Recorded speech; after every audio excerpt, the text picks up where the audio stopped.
안녕하십니까, 나나백입니다. 2020년부터 줄곧 이 번역 사역을 하면서 느끼는 건데, 하나님께서는 매번 그 다음에 무엇을 해야 할지 아주 구체적으로 인도하시는 게 있습니다.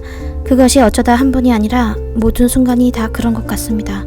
이것과 관련해서 스코 안에 계신 분과도 신기하다고 얘기한 적이 있었는데, 최근에 라신님의 공식 홈을 방문해서 그분의 메시지를 보게 되었습니다.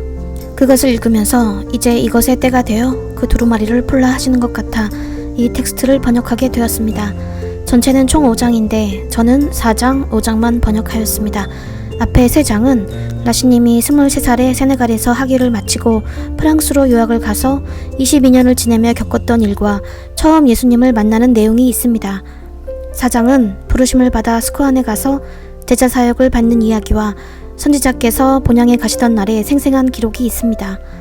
5장엔 루스 부소와의 사랑에 관한 이야기를 하십니다. 라시님이 루키에 대해 언급하실 때 제 영어 이름인 루스가 오버랩되어서 읽어내려가면서 저도 아주 묘한 느낌이 들었습니다.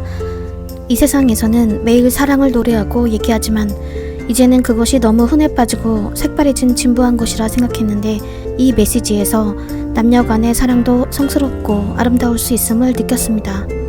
그리고 하나님께서 특정한 사람과 사람을 이으실 때 어떻게 이렇게 오묘한 마음의 일치로 연결시켜 주실까 놀라웠습니다. 라시님은 65살에 그분의 반려자를 만나셨는데 혹시나 세월이 너무 흘러 반려자에 대한 소망을 내려놓으셨던 분들이 계시다면 이 놀라운 연합됨을 보시면서 자신의 이야기로 믿고 소망을 품으시기를 간구드립니다. 하나님께서 반드시 인도해 주시리라 믿습니다. 이것은 창세전 계획되어진 일이니까요. 하나님 안에서 성장하는 것. 6월 말에 저는 프랑스로 돌아갔습니다.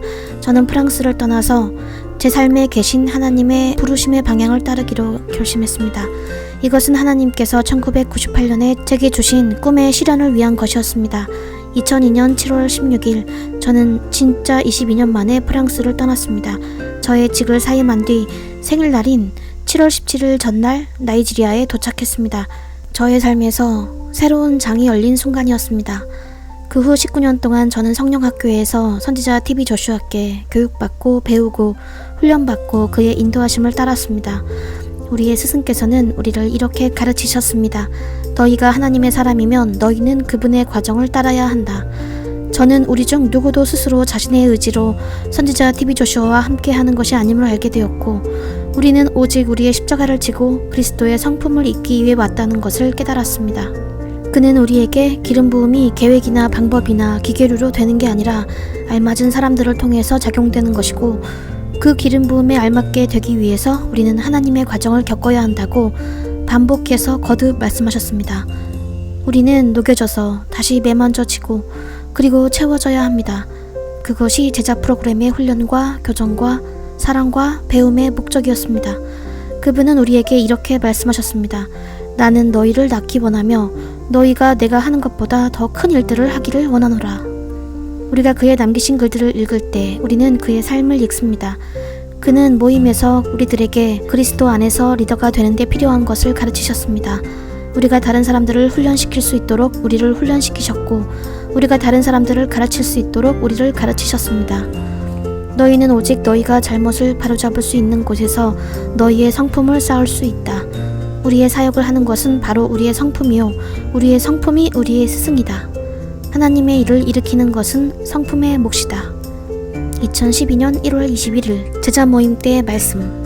제가 그리스도의 지식과 성품의 깊이에 따라 자라가면서 제 삶은 근본적으로 변화되었습니다. 저는 어릴 때부터 무뚝뚝한 사람이었지만 하나님께서 제 삶에 기적을 행하셨습니다. 저는 회중 앞에서 설교하기 시작했고 나중에 사역자 학교에 들어갔습니다. 2004년에 저는 아픈 사람들을 위해 기도해주는 주니어 선지자의 반열에 들어갔고 선지자 TV 조슈아의 지도 아래에서 아픈 사람들과 압제받는 사람들의 구제를 위해 하나님의 기적의 치유와 구원 능력을 체험하기 시작했습니다. 2010년에 저는 더 높은 수준의 기름 부음을 행할 수 있는 와이즈맨이 되었습니다. 하나님께서는 너무 신실하셔서 2018년에 특별한 은혜를 제게 부어주셔서 저는 더 깊은 기름 부음을 지닌 첫 번째 선지자 그룹에 들어가게 되었고 선지자 TV 조슈아께서 2021년 6월 5일 천국으로 떠나실 때까지 그분 수하에서 제자 과정을 밟았습니다. 2021년 6월 5일 하나님께서 갑자기 예상치 못하게 그분을 데려가셨습니다. 제게는 이것이 하나님께서 데려가셨던 에녹의 경우와 같았다고 생각됩니다. 왜냐하면 하나님께서 그분을 기뻐하셨으니까요. 6월 5일 아주 이른 아침에 약 새벽 4시경 선지자께서 제게 전화를 주셨고 우리는 41분간 통화를 했습니다. 그가 그런 시각에 제게 전화하신 적은 그때가 처음이었습니다. 기도산에서 6시 기도를 하고 있는 중에 다시 그분의 전화를 받았는데 6시 21분이었습니다. 그가 제게 와서 좀 만나자고 하셔서 갔습니다. 그분은 기도 중이었는데 마치 달리기 선수처럼 운동복과 러닝화를 신고 계셨습니다. 저는 그분이 그런 옷차림을 한 것을 전에 본 적이 없었는데 오후 늦게가 되어서야 그 의미를 깨닫게 되었습니다. 그는 경주를 끝내고 있었던 것입니다.